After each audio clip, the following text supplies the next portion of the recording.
Hello అండి. Hello అండి. చాలా రోజులు అయిపోయిందండి వీడియో పెట్టి. వారం అయిపోయింది దగ్గర దగ్గర. ఈ మధ్య పెట్టడం లేదు సరిగా. అంటే టైం లేక పెట్టడం లేదు. ఓకే అండి. ఈరోజు మధ్యాహ్నం లంచ్ లేకైతే ఇట్లా చేసుకున్నాము.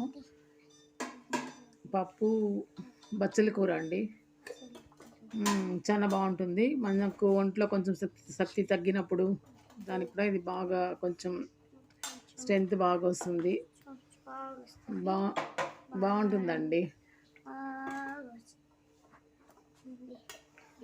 తెల్లగడ్డ వేసుకున్న, పప్పు కడిగి పెట్టుకున్న, తెల్లగడ్డ వేసుకున్న, అందులోకి బచ్చల కూర వేసుకొని కొద్దిగా పసుపు, ఉప్పు, కొద్దిగా మసాలా పౌడర్ వేసుకున్నా, అంతే. ఇంకేం వేయలేదు. నేను ఇప్పుడు కూడా వీడియో పెట్టా అంటే మా చిన్నోడు నన్ను వీడియో పెట్టనియడం లేదండి. ఏం చేసేది. ఓకే.